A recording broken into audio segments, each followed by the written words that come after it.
हैं, जितने भी प्रॉपर्टी ज्योमेट्रिक हैं, सब मैं बता के देने वाला हूं बच्चों। तो इस वीडियो शुरू से अंत देखिएगा। और एक बात कहना चाहूंगा, अगर चैनल पे नए हैं, चैनल को भाई सब्सक्राइब कर लीजिए, बेल क्लिक कर लीजिए, जिससे आने वाली वीडियो हमें नोटिफिकेशन पा सकते हैं आप। और वीडियो को हो सके तो शेयर कीजिए, लाइक कीजिए, अपने वैल्यूएबल कमेंट दीजिए। चलिए शुरू करते हैं वीडियो। तो बच्चों आज हम देखने जा रहे हैं यहाँ पे पहला ratio of areas of two triangle. दो ट्राइंगल है, ट्राइंगल 1 ट्राइंगल 2। इस दो ट्राइंगल में अगर मुझे यहाँ पर बेस इसका B1 है, इसका बेस B2 है, यहाँ पे H1 इसका हाइट है, H2 इसका हाइट है।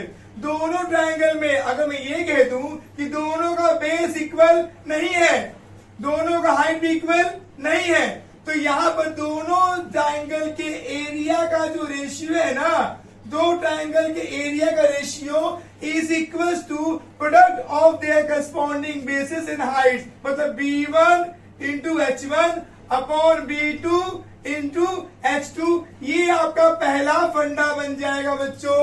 जब दो ट्राइंगल में बेस और हाइट इक्वल नहीं हो तो वहां पे आता है property areas of two triangles is equals to the product of their bases and corresponding heights। Okay, ये आप प्रॉपर्टी यहाँ पे यूज कीजिएगा। अब चलते हैं सेकेंड प्रॉपर्टी पे। मान लीजिए यहाँ पर B1 जो है इक्वल है B2 के। मान लीजिए बेस 1 बेस 2 दोनों इक्वल है, पर यहाँ पे H1 जो है इक्वल नहीं है H2 के। तो इस कंडीशन में क्या होने वाला है, आपका area of first triangle upon area of second triangle is equal to, जब यहाँ पे बेस इक्वल होगा बच्चों तो बेस क्या कट जाएगा, B1 B2 कट जाएगा बस में, तो क्या बचेगा H1 अपॉन में H2। ये आपका प्रॉपर्टी नंबर 2 बन जाएगा।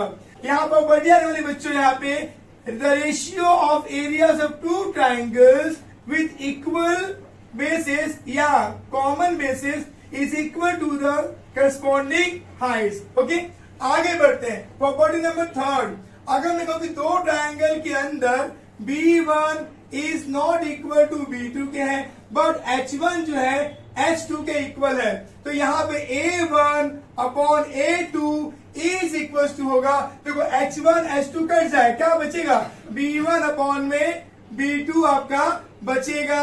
ये हमारा प्रॉपर्टी बन जाएगा। तो हम यहाँ पे कह सकते हैं the ratio of areas of two triangles with equal heights okay is equal to the corresponding basis. Clear. Now property number 4। Property number 4, मान लीजिए जब दो ट्राइंगल के अंदर दोनों के बेस जो है वो इक्वल है, बेस क्या है इक्वल है, ऐसे दोनों की हाइट्स भी क्या है इक्वल है। जब बेस भी इक्वल होगा, हाइट्स भी इक्वल होगा, तो उन दो ट्राइंगल्स के एरिया के जो रेशियो है ना वो होंगे 1/1 के रेशियो में, 1/1 के रेशियो में। कैसे, यहाँ पे B1 B2 कट जाएगा, H1 H2 कट जाएगा, तो 1/1 बचेगा, तो 1/1 आएगा। या फिर आप बोल दो A1 1 जा A1 is equal to A2 1 जा A2। मतलब दोनों ट्राइंगल के जो एरिया है वो दोनों आपस में क्या होंगे इक्वल होंगे। ये हमारे 4 प्रॉपर्टी से बच्चों लिखने वाले हैं बेसिक प्रोपोर्शनैलिटी थ्योरम का फंडा क्या है बच्चों। देखो इसमें क्या होता है कि एक ट्राइंगल मान लो दिया हुआ है, ट्राइंगल में लिया ABC, इसमें एक साइड BC के सामने एक लाइन यहाँ पे मान लो PQ है जो कि पैरेलल, जो कि क्या है पैरेलल है। अगर मैं बोला किसी भी ट्राइंगल में PQ जो है किसी थर्ड साइड के पैरेलल होगा बच्चों, तो यहाँ पे फंडा आता है BPT का, this upon this is equal to this upon this. तो यहाँ पे आएगा बेटा AP upon PB is equal to AQ upon में QC। ये इस बीपीटी का मेन फंडा है जो आपको मन में क्लिक होना चाहिए। किसी भी ट्राइंगल में एक लाइन पैरेलल होगी, this upon this upon this upon this. Clear.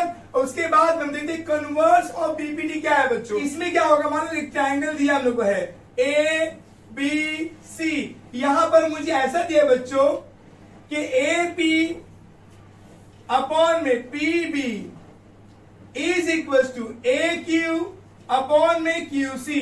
जब किसी भी ट्राइंगल में कुछ ऐसा दिखेगा this upon this is equal to this upon this, तो वहां पे आपको प्रॉपर्टी यूज करना होगा कन्वर्स ऑफ बीपीटी का।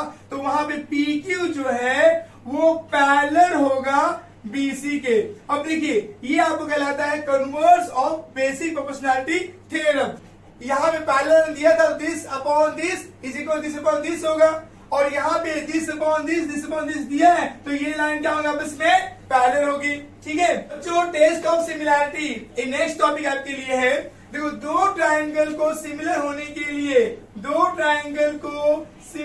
के लिए आपके 10th स्टैंडर्ड में ऐसे 4 टेस्ट दिए हुए हैं, बट मैं 3 टेस्ट लूंगा इसको। मैं पहला है ए टेस्ट, दूसरा है एस टेस्ट, तीसरा है एस टेस्ट। जब दो ट्रायंगल के अंदर 3 एंगल कॉन्ग्रुएंट होंगे, या फिर आप 3 की जगह छोड़ दो बच्चों, सिर्फ 2 एंगल अगर कॉन्ग्रुएंट होंगे तो हम कहेंगे कि वे दो ट्रायंगल सिमिलर हो जाएंगे which test a test of similarity से। अब जब दो ट्रायंगल में दो साइड्स के रेशियो सेम होंगे और एक एंगल कॉन्ग्रुएंट होगा, तो हम कहेंगे दो ट्रायंगल सिमिलर होगा by S test of similarity से। देखो बच्चों, दो ट्रायंगल में 3 साइड्स के रेशियो अगर इक्वल होंगे तो हम कहेंगे दो ट्रायंगल आपस में सिमिलर हो जाएंगे by S test of similarity से। ओके, अब बच्चों में टॉपिक लिया बच्चों यहाँ पे, theorem of areas of similar triangle. ये क्या है बच्चों, जब दो ट्रायंगल, मान लीजिए ट्रायंगल दिया मुझे ए बी सी में ट्रायंगल लिया, और ट्रायंगल लिया मैंने यहाँ पे पी क्यू आर, हमने यहाँ पे दो ट्रायंगल लिया, ट्रायंगल ए बी सी, एक ट्रायंगल पी क्यू आर हमने लिया।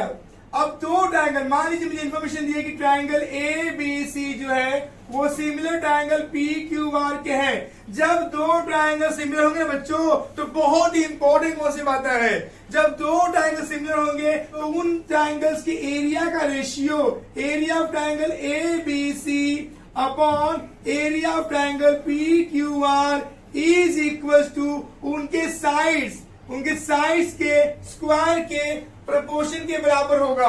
मतलब A B square upon P Q square, ऐसे ही B C square upon Q R square के, ऐसे ही A C square upon P R के स्क्वायर के। आपने भी देखा बच्चों कि जब दो ट्रायंगल सिमिलर होते हैं तो उनके एरिया के जो रेशियो है ना, उनके साइड्स के स्क्वायर के प्रोपोर्शन होते हैं। ओके, तो मतलब यहाँ पे ये हुआ कि मैं बोलूं जब दो ट्रायंगल हैं, ट्रायंगल 1 सिमिलर ट्रायंगल 2 के अगर है, तो मैं बोलूंगा A1 upon A2 is equal to S1 upon S2 का होल स्क्वायर। ऐसे ही जब ये प्रॉपर्टी होगा बच्चों, जब दो ट्रायंगल सिमिलर होगा तो सिर्फ साइड के ही स्क्वायर के बराबर नहीं होगा, बल्कि और भी चीज में आने वाली है। मान लो हाइट है, ये हाइट, तो उन हाइट्स के भी हाइट 1 अपॉन हाइट 2 इनके भी स्क्वायर के प्रोपोर्शन के बराबर होगा। इतना ही नहीं, बल्कि इनके मीडियन M1 अपॉन M2 के स्क्वायर के बराबर होगा। इतना ही नहीं, बल्कि दोनों के पैरामीटर P1 अपॉन P2 के स्क्वायर के बराबर भी होगा। अच्छा, ये प्रॉपर्टी जो है बहुत समझना है, कभी भी एग्जामिनर क्वेश्चन को ट्विस्ट करने के लिए दे सकता है आपको। तो याद रखिएगा कि जब दो ट्रायंगल सिमिलर होते हैं बच्चों, तो उनके एरियाज के रेशियो जो है, साइड्स के स्क्वायर के रेशियो बराबर होता ही है, साथ ही साथ में उसके हाइट्स के स्क्वायर के रेशियो बराबर में होता है, वैसे ही उसके मीडियन के स्क्वायर रेशियो बराबर में होता है, उसके साथ ही साथ में उसके पैरामीटर के स्क्वायर के रेशियो बराबर में होता है। सो बच्चों, हम देखने जा रहे हैं अभी basic concept of the Pythagoras theorem chapter का। देखो, पाइथागोरस थ्योरम नॉर्मली आप छोटे स्टडी से पढ़ते आ रहे हैं कि किसी भी राइट एंगल ट्रायंगल में, मान लीजिए ट्रायंगल मैंने ए बी सी लिया, किसी भी राइट एंगल ट्रायंगल में जो यहाँ पे 90 डिग्री दिया बी, एंगल बी यहाँ पर 90 डिग्री दिया हुआ है। ओके, तो यहाँ पे 90 के सामने वाले साइड को हम बोलते हैं हाइपोटेनियस। क्या बोलते हैं इसको हम लोग? हाइपोटेनियस। और ये वन साइड है और ये अदर साइड है।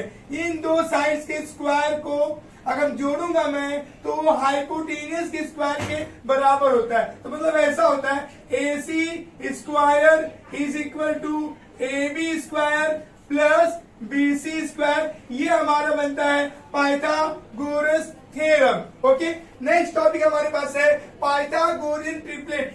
पाइथागोरियन ट्रिपलेट जो है वो बेस करता है पाइथागोरस थ्योरम पे। मान लीजिए एग्जाम्पल लिया मैंने, मान लीजिए 11, 60, 61 मुझे दिया मान लीजिए, सबसे बड़ा साइड क्या दिख रहा है मुझे? 61 दिख रहा है, तो मैं 61 का स्क्वायर करूंगा। 3721 आएगा बच्चों। इसी क्वेश्चन में 1 रख देंगे हम लोग यहाँ पे। फिर 11 का स्क्वायर करेंगे प्लस 60 का स्क्वायर करेंगे, तो 11 का स्क्वायर करने जाएगा 121 प्लस 60 का होगा स्क्वायर करने पे 3600। दोनों को जोड़ लेंगे तो आएगा 3721। इसी क्वेश्चन में 2 लेंगे और बाय 1 और 2 से मालूम पड़ गया, बाय 1 एंड 2 से मुझे मालूम पड़ गया कि 61 का स्क्वायर जो है वो इक्वल 11 स्क्वायर में 60 के स्क्वायर के बराबर आ रहा है। तो ये मैं कहूंगा कि जो वैल्यूज दिए गए हैं 11, 60, 61 जो है ये पाइथागोरियन ट्रिपलेट है। देखिए अब हम प्रॉपर्टी देखने जा रहे हैं 30, 60, 90 डिग्री का। बच्चों प्रॉपर्टी क्या है ये? देखिए किसी भी ट्राइंगल में बच्चों, किसी भी ट्राइंगल में जब एक एंगल 90 का है, दूसरा 30 डिग्री है और तीसरा 60 डिग्री है, तो वहां पे अप्लाई होता है प्रॉपर्टी ऑफ 30, 60, 90 डिग्री। बच्चों क्या है नॉर्मल फंडा समझो।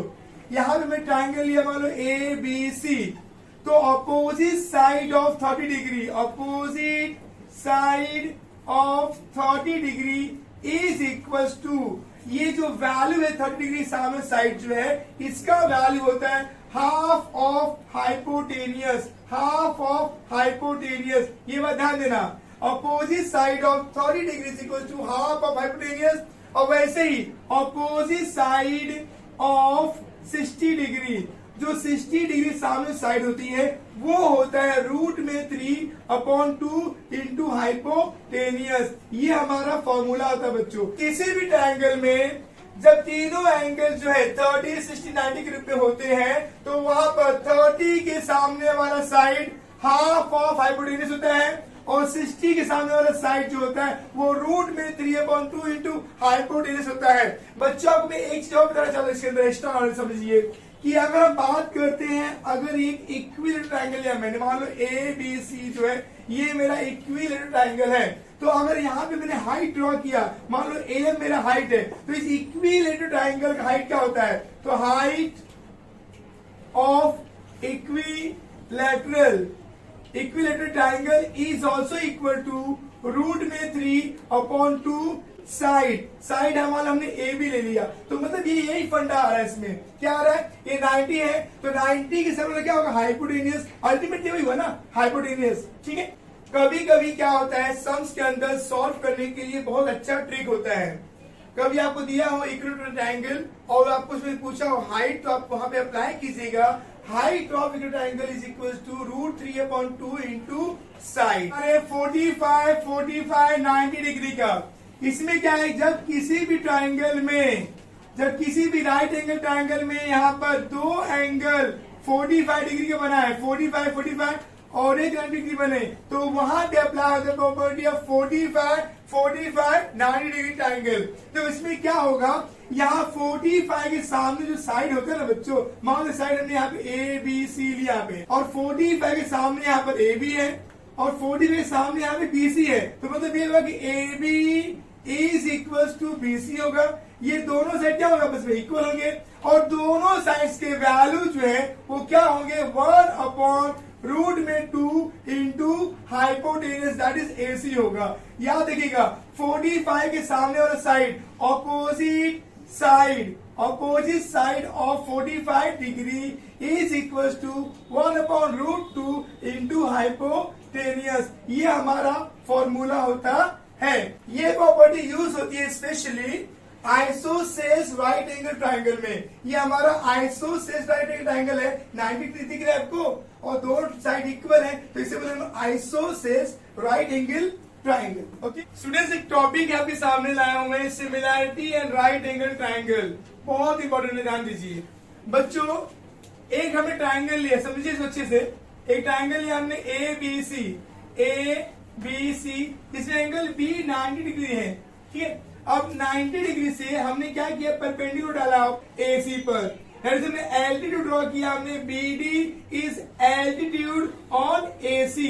ओके, तो यहाँ पर क्या बन रहा है बच्चों, यहाँ पे 3 ट्रायंगल फॉर्म हो रहे हैं। एक triangle A B C form हो रहा है, एक ट्रायंगल यहाँ पे ए डी बी फॉर्म हो रहा है, एक ट्राइंगल यहाँ पे BDC फॉर्म हो रहा है। जैसा मैंने डायरेक्शन दिया है बच्चों, आपको वही डायरेक्शन करना है। आप वही डायरेक्शन से करोगे तो ही जाके आप ये थ्योरम बता पाओगे similarity and right angle triangle का। अब ऐसा होगा, triangle ABC similar to triangle ADB similar to triangle BDC। ये फंडा होता है इसका similarity and right angle triangle का। This is most IMP। आगे देखिए, हम ज्योमेट्रिक मीन लिए हैं। ज्योमेट्रिक मीन भी सेम फंडा है बच्चों। किसी भी ट्राइंगल में अगर 90 डिग्री से परपेंडिकुलर डाला होगा उसके हाइपोटेन्यूज पर, तो यहाँ पे ऐसा होगा BD स्क्वायर, BD का square is equal to AD into DC। ये फंडा यहाँ पे आता है ज्योमेट्रिक मीन का। और आप यहाँ पे चाहो तो लिख सकते हो BD is equal to root में AD इंटू DC। आप ऐसा भी बता सकते हो। अब बच्चों ने टॉपिक लिया है converse of Pythagoras theorem. Converse of Pythagoras theorem. ये बच्चों क्या है, सिंपल है।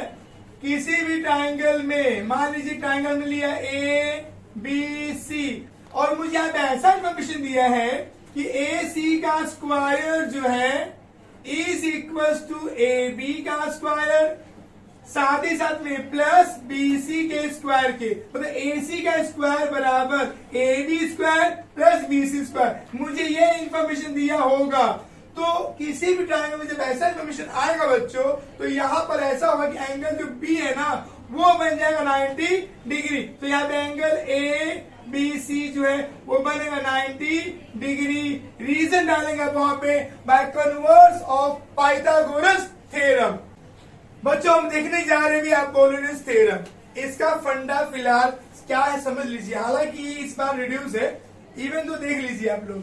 मान लीजिए ट्राइंगल दिया मुझे, ट्राइंगल दिया ABC, ओके, और इस ट्राइंगल में मुझे यहाँ पर BC का मिड पॉइंट दिया है। डायरेक्ट जगह मैं A से ज्वाइन करूंगा, मैं मान लो यहाँ पे AM, तो AM यहाँ मीडियन है। यहाँ पे AM क्या है, मीडियन। सबसे बड़ी बात है कि ट्राइंगल ABC में अगर मीडियन दिया होगा तो ही अपोलोनियस थ्योरम अप्लाई होता है। जैसे कि पाइथागोरस के लिए क्या होता है, 90 डिग्री कंपलसरी है, वैसे अपोलोनियस के लिए जो है ये मीडियन कंपलसरी है। तो मान लो AM मीडियन है, तो इसका फंडा ऐसा होता है, मीडियन के बगल में साइड है तो AB का स्क्वायर प्लस AC का square is equal to AM का स्क्वायर, यहाँ 2AM का स्क्वायर, मीडियन का स्क्वायर का डबल करने का प्लस यहाँ पे जो दो साइड है BM बराबर CM के, चाहे तुम BM लो चाहे तुम CM लो, तो बोले 2BM का स्क्वायर। ये हमारा बनता है अपोलोनियस थ्योरम। बच्चों इस चैप्टर में कुछ और चीजें आती है, जैसे मानो साइड ऑफ स्क्वायर।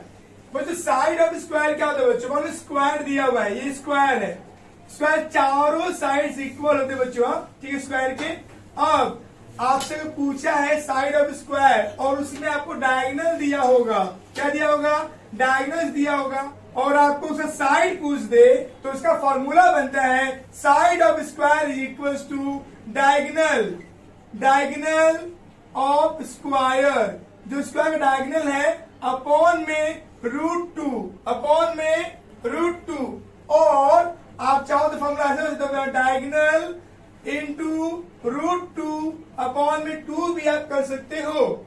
ओके, जैसा जो यूज होना आप वैसा फॉर्मूला इस्तेमाल कीजिएगा। यहाँ पे side of square is equal to दो फॉर्मूला बना, डायगोनल ऑफ स्क्वायर अपॉन √2 और side of square equal to diagonal into √2 upon में 2। डायगोनल ऑफ स्क्वायर का फॉर्मूला तो बच्चों यहाँ पर side of square into root में 2, ये हमारा फॉर्मूला बनता है डायगोनल ऑफ स्क्वायर के लिए, और ये फॉर्मूला बनता है साइड ऑफ स्क्वायर के लिए। बच्चों देखो इसके सिवा तरीका और भी होता है, आप वहां पे ट्राइंगल लेके आप वहां पे सॉल्व भी कर सकते हो, पर वो सवाल बड़ा हो जाता है, लेंथी हो जाता है बच्चों। उससे बचने के लिए ये दो फॉर्मूला इजी है, आप कर लीजिए। बच्चों हम पढ़ने जा रहे हैं यहाँ पे सर्कल चैप्टर के बेसिक कॉन्सेप्ट, जो कि बहुत ही इंपॉर्टेंट है। मोस्ट आईएमपी बच्चों। चलते हैं सर्कल चैप्टर नंबर 3। तो मुझे सर्कल का कुछ कॉन्सेप्ट सीख लो। ये क्या है बच्चों? सर्कल है, ये हमारा सेंटर है, इसे कहते हैं सेंटर। ओके, और अगर सेंटर से मैं सर्कल पे कोई लाइन टच करूं मैं यहाँ पे, तो यहाँ पर जो डिस्टेंस आ रहा है इसे जानते हैं हम रेडियस के नाम से। तो ये है रेडियस। क्या बच्चों? रेडियस। बस सेंटर से अगर मैं सर्कल पूरे 2 पॉइंट को मैं ज्वाइन कर दूं सेंटर से होते हुए, तो इसे कहते हैं हम लोग डायामीटर। तो ये है बन गया डायामीटर। हल्का से कौन समझो, रेडियस जो है हाफ होता है डायमीटर का, और डायमीटर जो है डबल होता है रेडियस का। Okay, diameter is the biggest code. Biggest code आपको पूछे कि सबसे बड़ा कोड कौन होता है, तो डायमीटर जो होता है वो सबसे बड़ा कोड होता है। नॉर्मली सेंटर से पास होने वाले कोड को हम जानते हैं डायमीटर के नाम से। अगर 2 पॉइंट को हमने मिला दिए तो इसे बोलते हैं कोड। क्या बोलते हैं इसको? कोड। आपसे बिगेस्ट कोड पूछे तो क्या होगा? डायामीटर होगा बच्चों।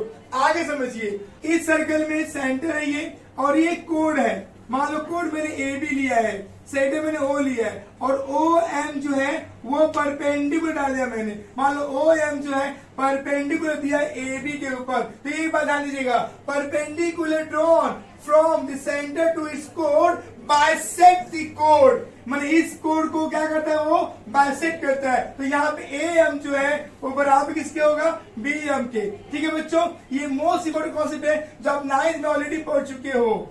अब बच्चों इस चैप्टर का मोस्ट इंपोर्टेंट थ्योरम है टेंजेंट थ्योरम, जो कि मोस्ट आईएमपी है, आपके एग्जाम में डेफिनेटली आता है बच्चों। इसके ऊपर मैं वीडियो बना के रखा हूं मैं, अगर आप नहीं देखे तो सर्कल वाली वीडियो को जरूर देखिएगा बच्चों। सर्कल लिया, ठीक है, इस सर्कल में ये सेंटर लिया, और ये मान लीजिए हमने यहाँ पे टेंजेंट ले लिया है ए बी, इसको नेमिंग हमने ए बी किया। ओ इज सेंटर और ओ एम है। ओ एम यहाँ पर रेडियस है, ठीक है बच्चों, और ए बी जो है ये क्या है? ये टेंजेंट है। क्या है बच्चों? ये टेंजेंट है। एम जो है ये पॉइंट ऑफ कांटेक्ट है, विद टेंजेंट विद रेडियस का पॉइंट ऑफ कांटेक्ट है। तो यहाँ पर 90 डिग्री फॉर्म होता है as per tangent theorem. As per tangent theorem. आगे अगर मैं रिवर्स करूं यहाँ पे मैं, तो अगर मान लीजिए एक लाइन दिया हुआ है और एक रेडियस दिया हुआ है, और यहाँ पर रेडियस से इस लाइन पे 90 डिग्री फॉर्म हो रहा है, तो वो लाइन ए बी, ये लाइन ए बी जो है वो होगा टेंजेंट इस सर्कल का एज पर converse of tangent theorem. Clear बच्चों? Tangent segment theorem. ये थ्योरम क्या कहता है बच्चों? अगर हमने एक सर्कल लिया, सर्कल पे बाहरी पॉइंट मैंने लिया, मान लो पॉइंट ए, इस ए पॉइंट से मैंने सर्कल पे 2 टेंजेंट ड्रॉ कर दिए। ओके, एक टेंजेंट ड्रॉ किया मैंने ए बी, और एक ड्रॉ किया मैंने ए सी। तो यहाँ पर ए बी जो है वो ए सी के इक्वल होगा as per tangent segment theorem. Okay बच्चों, अब हम एक बार शॉर्ट में समझ लें सीकेंट और टेंजेंट को। सीकेंट टेंजेंट में कंफ्यूज मत होइए बच्चों। मान लीजिए हमारा एक सर्कल है, ठीक है, सर्कल में सेंटर है ये। अगर सर्कल के पास से कोई एक लाइन जा रहा है, मान लो ऐसे जा रहा है, तो ना तो ये सीकेंट है ना तो ये टेंजेंट है। बट अगर यही लाइन यहां से जाए तो ये क्या हो जाएगा? ये छेदती हुई जा रही है, तो छेद रही है इसको यहां से, इसे बोलते सीकेंट। क्या बोलते हैं हम लोग यहाँ पे?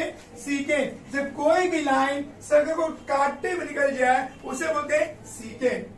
बट अगर हम टेंजेंट की बात करें तो यही लाइन मान लो अगर यहाँ पे किसी सर्कल की एक पॉइंट को टच की जा रही है तो उसे कहते हैं टेंजेंट। ये बेसिक डिफरेंस रहा। ओके बच्चों, क्या है टचिंग सर्कल्स? बच्चों जब 2 सर्कल आपस में एक एक्सटर्नल पॉइंट पे टच करते हैं, दे सर्कल्स आर टचिंग एक्सटर्नली। पर जब यहाँ पे 2 सर्कल्स आपस में एक इंटरनल पॉइंट पे टच करते हैं उसे बोलते हैं लोग यहाँ पे सर्कल टचिंग इंटरनली। ओके, तो यहाँ पे थ्योरम क्या है बच्चा? थ्योरम का फंडा क्या है? मैंने बोला कि यहाँ पे पॉइंट ऑफ कांटेक्ट है, ये 2 सर्कल का पॉइंट ऑफ कांटेक्ट है और ये इनका सेंटर है। तो पॉइंट ऑफ कांटेक्ट और सेंटर ये कॉलिनियर होते हैं। ये बात पहला फंडा याद रखिए। पहला फंडा क्या है इस थ्योरम का? कि तीनों पॉइंट ऑफ कांटेक्ट और सेंटर जो है वो कॉलिनियर होते हैं। सेकेंड फंडा यहाँ पे ये है, पर जब दो सर्कल एक दूसरे को एक्सटर्नल पॉइंट पे टच करते हैं तो वहां पर यहाँ पे दो रेडियस बना, रेडियस 1 रेडियस 2, तो दोनों सेंटर का यहाँ पे डिस्टेंस क्या होता है बच्चों, या दोनों सेंटर का डिस्टेंस जो है बच्चों R1 प्लस R2 के सम के बराबर होता है बच्चों। ओके, बट अब थर्ड कॉन्सेप्ट होंगे यहाँ पे, जब दो सर्कल आपस में इंटरनल पॉइंट पे टच करते हैं तो उनके सेंटर का जो डिस्टेंस है बच्चों वो क्या होता है बच्चों, उनके सेंटर का डिस्टेंस जो है उनके रेडियस, ये R1 है, ये रेडियस R2 है, तो उनके सेंटर का डिस्टेंस जो है वो R1 माइनस R2 के बराबर होता है। मतलब क्या होगा, तो उन दो सर्कल के सेंटर का डिस्टेंस जो है उनके रेडियस के डिफरेंस के बराबर होता है। ये तीन फंडा जो है ये कवर करता है tangent of touching circle. Clear? तो जब पढ़ने जा रहे हैं टॉपिक अभी यहाँ पे आर्क ऑफ सर्कल, ध्यान दीजिए अब शुरू हो गया आपका मेन सर्कल चैप्टर। ध्यान दीजिए बच्चों, हम लोग यहाँ पे आर्क ऑफ सर्कल की हम बात कर रहे हैं हम लोग यहाँ पे। तो मान लीजिए एक सर्कल हमने लिया, ठीक है, सर्कल में सेंटर है, सेंटर से ये मैंने ड्रॉ किया है, मैंने कोड, क्या ड्रॉ किया मैंने, कोड। तो कोड से देख के मालूम पड़ रहा है कि यहाँ पे इतना एक हिस्सा है सर्कल का और एक ये हिस्सा सर्कल का है। तो ये दोनों जो हिस्से दिख रहे ना, ये है आर्क, इसे हम बोलते हैं आर्क। क्या बोलते हैं, आर्क। तो ये हमारा मेजर आर्क हुआ, ये हुआ मेजर आर्क, और ये वाला जो हिस्सा है बच्चों ये हमारा है माइनर आर्क, ये है माइनर आर्क। ओके बच्चों, पर अगर मैं यहाँ पे देखूं, अगर एक सर्कल में ड्रॉ किया और सर्कल सेंटर से अगर एक लाइन ड्रॉ कर दूं तो ये बन गया मेरा डायमीटर। डायमीटर से ये दो मेरे जो आर्क बने हुए हैं हाफ और हाफ, इसे बोलते हैं सेमी सर्कुलर, ये सेमी सर्कुलर आर्क होते हैं। ओके बच्चों, तो ये हुआ आर्क ऑफ सर्कल। अब मैं एक टॉपिक बताया कि मैं ये टॉपिक लेना चाहता हूँ बच्चों, measure of arc, measure of an arc. देखो बच्चों, अगर बात करें मेजर आर्क की तो मेजर आर्क जो है वो मोर देन 180 डिग्री होता है। माइनर आर्क की मैं बात करूं तो ये लेस देन 180 डिग्री होता है। और अगर मैं सेमी सर्कुलर आर्क की बात करूं बच्चों तो ये मेरा इक्वल टू 180 डिग्री होता है। अब हम पढ़ने जा रहे हैं सेंट्रल एंगल। बच्चों ये हमने एक सर्कल लिया, सर्कल में सेंटर लिया, सेंटर पे जब कोई भी एंगल फॉर्म होता है बच्चों तो वो होता है central angle, central angle, central angle होता है बच्चों। अब सेंट्रल एंगल का एक प्रॉपर्टी बच्चों, सेंट्रल एंगल के सामने जो भी आर्क होगा तो वो सेंट्रल एंगल उस आर्क के मेजर के बराबर होगा। मान लो ये आपका आर्क 50 डिग्री है तो ये एंगल भी 50 डिग्री होगा, या अगर ये एंगल 50 है तो ये आर्क भी 50 डिग्री होगा एज पर सेंट्रल एंगल। ठीक है बच्चों, अब हम देख रहे हैं कॉन्ग्रुएंस ऑफ आर्क। बच्चों इस सर्कल में अगर मान लो दो यहाँ पे मैंने आर्क लिया, मान लो यहाँ पे एक आर्क लिया मैंने ए बी और यहां से मैंने लिया बी सी, और मैंने ये बताया कि ए बी जो है वो बी सी के इक्वल है। जब दो आर्क आपस में इक्वल होते हैं उसे बोलते हैं कॉन्ग्रुएंस ऑफ आर्क बोलते हैं। अब बच्चों हम लोग यहाँ पे देख रहे हैं intercepted arc. Intercepted arc is very very important concept बच्चों, समझना है कि इंटरसेप्टेड आर्क होता क्या है। तो बच्चों टोटल 7 डायग्राम यहाँ पे लिया हूं मैं। पहला डायग्राम चेक कीजिए आप लोग, यहाँ पे एक एंगल ए बी सी बन रहा है, इस एक एंगल के सामने ये आर्क बन रहा है, तो यहाँ पे ये एंगल ए बी सी से एक आर्क इंटरसेप्टेड है। यहाँ पर एक एंगल ए बी सी बन रहा है बच्चों, यहाँ पर ये वाला आर्क इंटरसेप्टेड आर्क है। यहाँ पे थर्ड डायग्राम देखो तो यहाँ पे एंगल ए बी सी से यहाँ बी ट्राइंगल के अंदर बन रहा है बच्चों, यहाँ पे बी इस सर्कल भी बन रहा है, और यहाँ पे बी जो है सर्कल के अंदर ही बन रहा है बच्चों। अब समझना यहाँ पे ये है कि इस एंगल के सामने ये वाला आर्क है वो इंटरसेप्टेड आर्क है।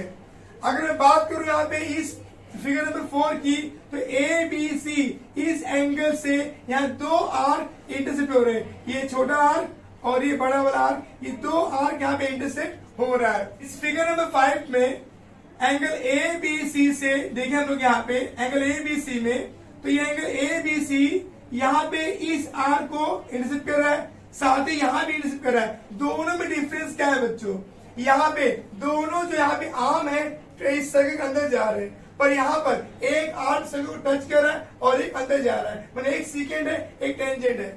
ये दोनों बेसिक डिफरेंस रहा। अब फिगर नंबर 6 की बात करें हम लोग यहाँ पे, तो यहाँ दोनों यहाँ पे टेंजेंट है और यहाँ पे एंगल ए बी सी के द्वारा यहाँ दो आर्क आपस में इंटरसेप्ट हो रहे हैं। ओके बच्चों, नंबर 7 डायग्राम पे आ जाए बच्चों।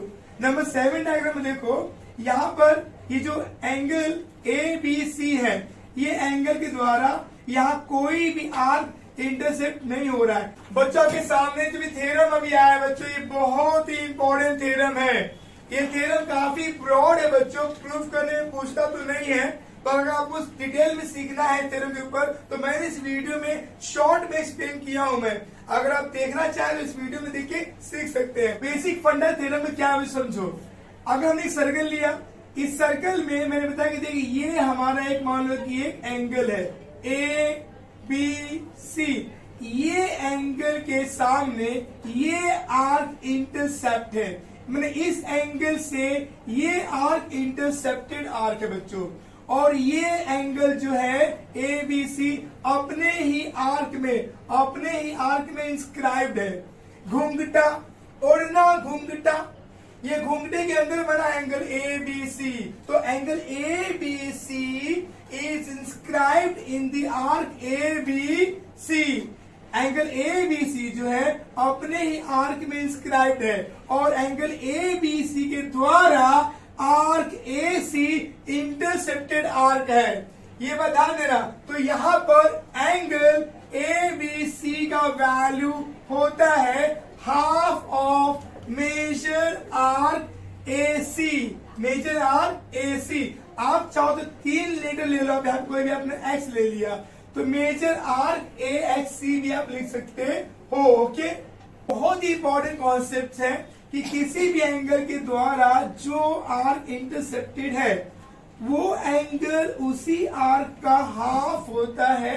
This is very very important concept, इसे बोलते हैं inscribed angle theorem. Theorem most important है, एग्जाम में करके जाना बच्चों, डेफिनेटली एग्जाम में आते रहता है। आप थ्योरम देखने जा रहे हैं, थ्योरम ऑफ साइक्लिक क्वाड्रिलेटरल का। देखो बच्चों, थ्योरम ऑफ साइक्लिक क्वाड्रिलेटरल क्या कहता है हमसे, कहता है कि जब कोई भी एक साइक्लिक कोऑर्डिनेटर दिया होगा, मान लो कि बोला है कि A B C D, A B C D, आपसे कहा कि साइक्लिक है, तो साइक्लिक होगा बच्चों, तो ये दोनों एंगल जो है वो बन जाएंगे supplementary, that is angle A बस एंगल सी मिलके बन जाएगा 180 डिग्री। कब होगा ऐसा, जब ये साइक्लिक होगा तब होगा ऐसा। ठीक है, अब इसका उल्टा कन्वर्स क्या कहता है, कन्वर्स ये कहता है बच्चों कि अगर किसी भी क्वाड्रिलेटरल में एंगल अपोजिट एंगल मिलके 180 बनते हैं तो वो क्वाड्रिलेटरल साइक्लिक क्वाड्रिलेटरल होता है एज पर the converse of cyclic quadrilateral. Now students, this is a very very important concept बच्चों। Whenever two chords intersect each other inside the circle, जब दो कोड आपस में एक इंटरनल पॉइंट सर्कल पे इंटरसेक्ट करते हैं बच्चों, तो वहां पर मेजर एंगल ए ई सी, इस एंगल का measurement A E C is equal to half of major arc A C plus major arc B D. तो इस दो ऑपोजिट आर्क के सब आर्क को जोड़ने का, इस दो ऑपोजिट आर्क को जोड़ के उसका हाफ करोगे तो इस एंगल का मेजरमेंट होगा। वैसे ही इस एंगल का मेजरमेंट सेम, ऐसे ही दो आर्क को जोड़ दो, उसको हाफ कर दो। ऐसे ही अगर मुझे इसका बोला है तो इसके ऑपोजिट दो आर्क को जोड़ दो और उसको हाफ कर दो। ठीक है, तो ये फंडा बहुत ही इंपॉर्टेंट है। जब दो आर्क आपस में इंटरनल पॉइंट पे, सर्कल के अंदर पॉइंट पे इंटरसेक्ट करते हैं तो वहां पे बनने वाले एंगल, किसी भी एंगल का मेजरमेंट उसके दो अपोजिट आर्क के सम का हाफ होता है। ओके, अब आगे, अब देखिए बच्चों, यहाँ पर दो आर्क ए बी और सी डी एक दूसरे को एक्सटर्नल पॉइंट पे इंटरसेक्ट कर रहे हैं, तो यहाँ पर मेजर एंगल, यहाँ पर मेजर एंगल BED